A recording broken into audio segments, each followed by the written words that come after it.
Assalamualaikum warahmatullahi wabarakatuh. Alhamdulillahirabbil alamin. Assalatu wassalamu ala asyrafil anbiya'i wal mursalin wa ala alihi washabihi rasulillah ajmain.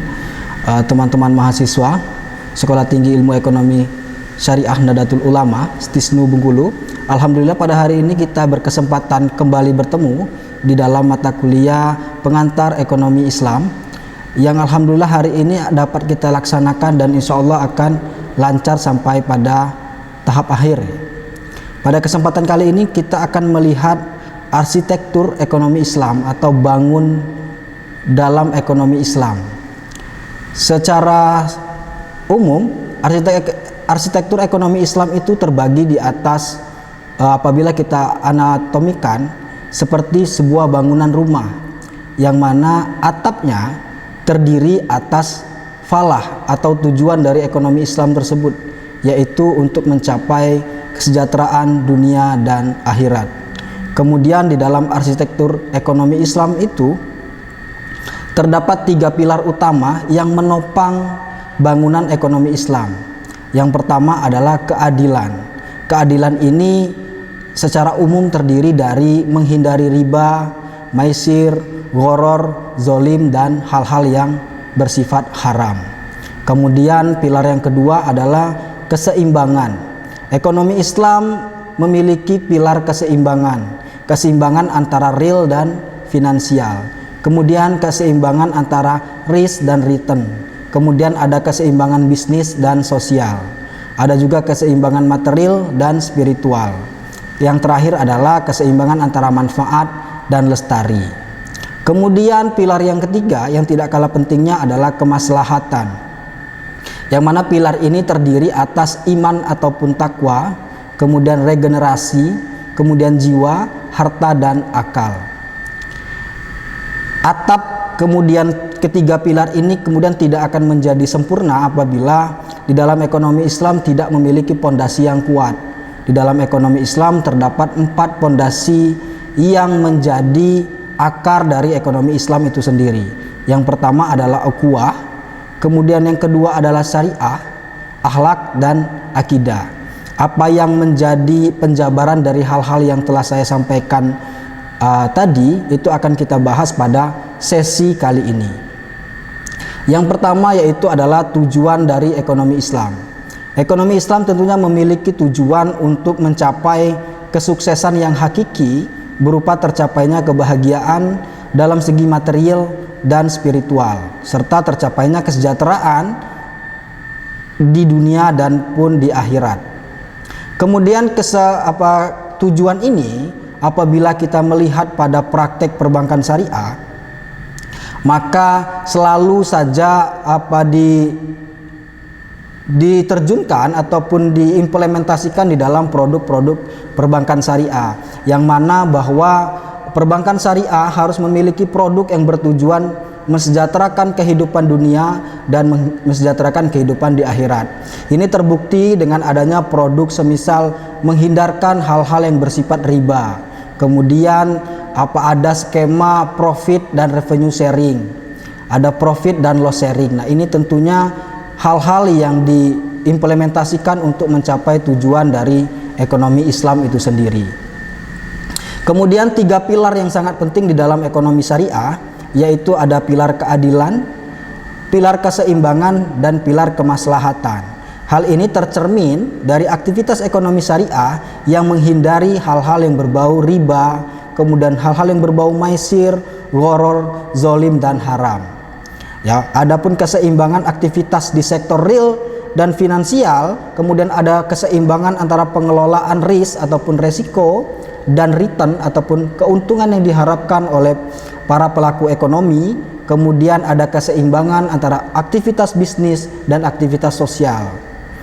Kemudian ada aspek spiritual dan material dan azas manfaat dengan kelestarian lingkungan serta melindungi keselamatan kehidupan beragama, kemudian proses beregenerasi, kemudian perlindungan jiwa, perlindungan harta, dan perlindungan akal. 3 pilar ini tentunya teman-teman mahasiswa semua adalah hal yang tidak boleh hilang di dalam ekonomi syariah. Apabila 3 pilar ini tidak kuat, maka bangunan ekonomi syariah ini akan rentan rubuh ataupun jatuh. 3 pilar ini harus kemudian diimplementasikan di dalam kehidupan berekonomi umat Islam. Kita ambil contoh seperti keadilan. Ekonomi Islam tentu dengan tegas melarang semua aktivitas ekonomi yang berbau riba. Oleh karena itu, ekonomi syariah mengimplementasikannya ke dalam produk-produk yang bebas riba. Maka kita kenal dengan margin. Kemudian kita kenal dengan profit dan loss sharing. Kemudian kita kenal dengan revenue sharing. Kemudian adanya keseimbangan antara risk dan return. Ya, kalau di dalam teori investasi kita kenal dengan istilah high risk high return, kemudian low risk low return. Nah, ini di dalam ekonomi Islam kita tidak boleh melakukan hal-hal yang berbau spekulasi. Apabila kita mengharapkan risiko yang tinggi akan dibarengi dengan keuntungan yang tinggi. Hal ini sebaiknya kita hindari dengan melakukan keseimbangan antara risk dan return. Kemudian ada keseimbangan antara aspek bisnis dan aspek sosial. Yang membedakan ekonomi Islam dengan ekonomi konvensional tentunya adalah ada bagian sosial yang perlu kita rawat bersama. Di balik kegiatan aktivitas sosial itu juga ada aktivitas bisnis yang tentunya pengelolaan dan manajemennya tidak boleh juga kalah daripada aktivitas sosial. Kita beri contoh semisal pada perbankan syariah kita kenal dengan ada yang akad bisnis, semisal kemudian ada akad responsibility, kemudian kita kenal juga ada asas manfaat dan kelestarian alam. Kemudian selain 3 pilar tersebut ada 4 pondasi penting di dalam ekonomi syariah. Yang pertama, pondasi pertama adalah ukhuwah. Sebenarnya ukhuwah ini adalah meletakkan tata hubungan bisnis dalam konteks persaudaraan universal. Makanya kita ingat terlebih dahulu bahwa tujuan ekonomi syariah itu adalah meratakan kesejahteraan umat. Jadi tidak boleh ada kesenjangan antara yang kaya dan yang miskin. Ekonomi syariah hadir untuk mensejahterakan semua umat, baik itu yang kaya maupun yang miskin. Dengan cara semisal yang kaya menolong yang miskin melalui keuangan dan perbankan. Ukhuwah ini adalah meletakkan tata hubungan bisnis dalam konteks persaudaraan universal untuk mencapai kesuksesan bersama. Kemudian ada pondasi syariah. Pondasi syariah ini yang membimbing aktivitas ekonomi sehingga sesuai dengan kaidah-kaidah syariah atau yang kita kenal dengan hukum Islam.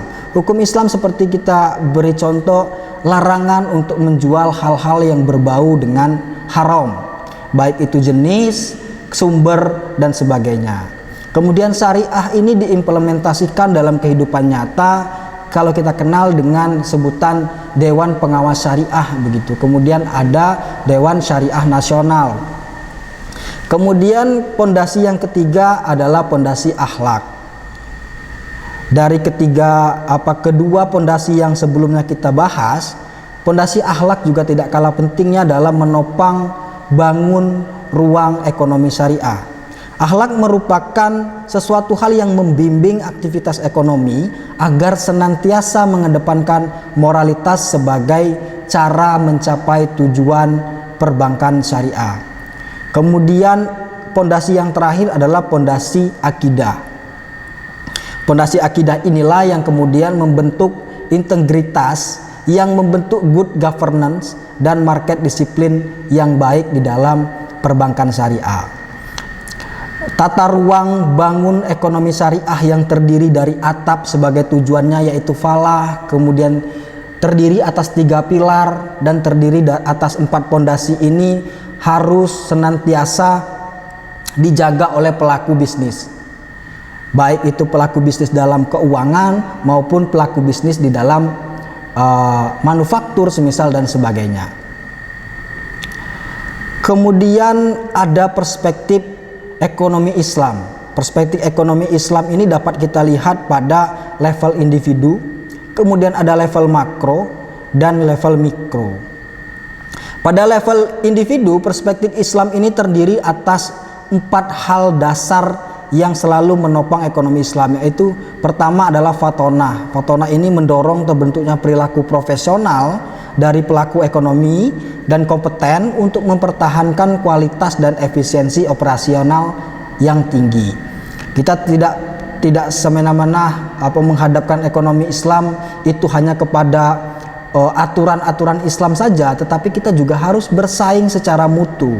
Fatonah ini adalah suatu hal yang mendorong terbentuknya perilaku profesional di antara pelaku-pelaku ekonomi syariah. Kemudian ada amanah. Sifat ini menciptakan disiplin dan komitmen yang akan meningkatkan akuntabilitas dan tingkat keandalan lembaga keuangan.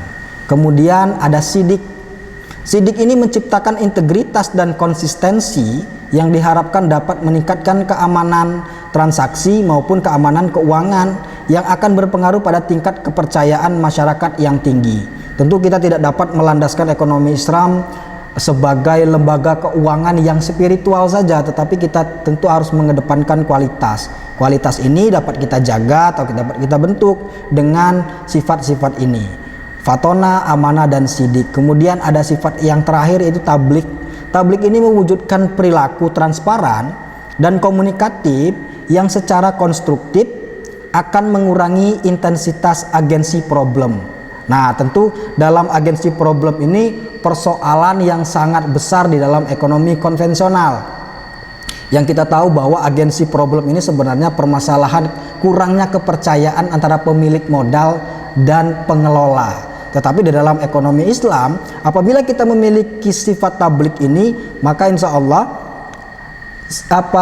agensi problem yang menjadi permasalahan utama di dalam ekonomi konvensional itu dapat teratasi. Agensi problem ini teman-teman juga dapat mengakibatkan asymmetric information, artinya ada kesenjangan informasi yang diterima antara pemilik modal maupun pengelola. Kalau kita kenal dalam bahasa syariahnya itu ada kesenjangan informasi yang dimiliki antara sahibul mal dengan pengelola begitu. Nilai-nilai yang dibangun tentunya sangat sejalan dengan konsep good corporate governance dan market discipline yang telah menjadi semangat pengembangan sistem keuangan perbankan secara internasional. Kemudian ada perspektif ekonomi Islam pada level makro. Pada level makro ini tentu akan sedikit meluas daripada perspektif ekonomi Islam pada level individu. Pada level makro, kerangka umum syariah dalam kegiatan ekonomi ditopang oleh 3 pilar utama yang memberikan implikasi sebagai berikut. Pertama, harta. Kemudian ekonomi syariah itu menekankan kebersamaan.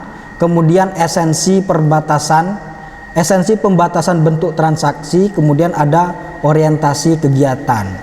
Harta di dalam ekonomi syariah itu memiliki peran yang efektif dalam memfasilitasi kegiatan investasi, perdagangan, dan meningkatkan kesejahteraan sosial masyarakat. Kemudian ekonomi syariah menekankan kebersamaan dalam memperoleh manfaat atau sharing ekonomi. Kalau di dalam perbankan syariah kita kenal dengan profit dan loss sharing begitu ya. Kemudian berkembang lagi menjadi revenue sharing. Itu sebenarnya sudah ada pada perspektif ekonomi Islam secara makro. Kemudian ada esensi pembatasan bentuk transaksi yang mengandung maisir, kemudian melarang lembaga untuk terlibat dalam transaksi keuangan yang tidak memiliki kaitan dengan jelas dengan sektor real atau mengawang-awang begitu. Kegiatan ekonominya tidak jelas, kegiatan utamanya tidak jelas. Nah, ini tidak boleh di dalam ekonomi Islam. Orientasi kegiatan perdagangan dan investasi ditunjukkan pada hal-hal yang halal dan thayyib atau baik. Makanya kalau kita kenal dulu pada saat ekonomi syariah itu baru pertama kali kita kenal, kita bingung berinvestasi di mana, berinvestasi tanpa riba di mana. Kemudian kalau kita ingin main saham atau kita ingin membeli saham investasi obligasi itu harus kemana? Dengan hadirnya ekonomi syariah ini sudah terjawab sudah permasalahan yang dialami oleh para pelaku ekonomi muslim.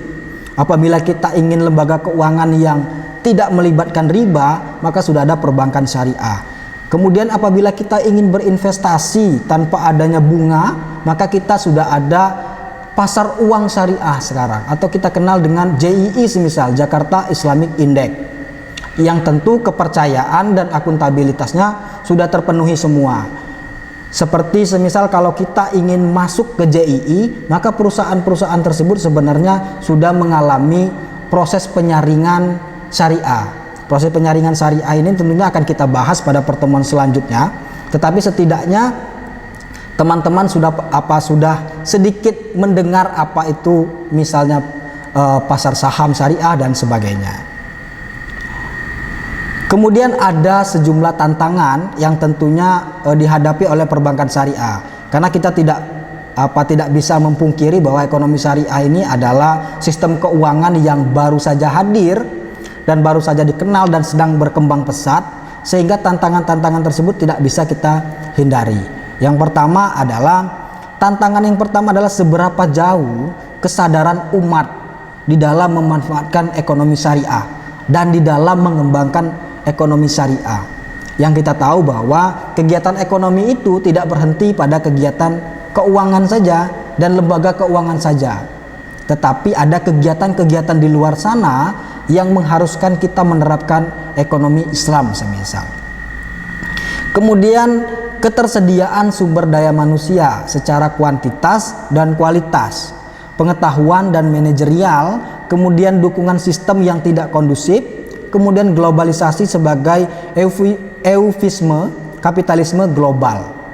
Nah, ketersediaan sumber daya manusia ini tentunya sudah mahasiswa-mahasiswa semua jawab dengan belajar ekonomi syariah, menjadi pelaku ekonomi syariah, menjadi bagian dari ekonomi syariah.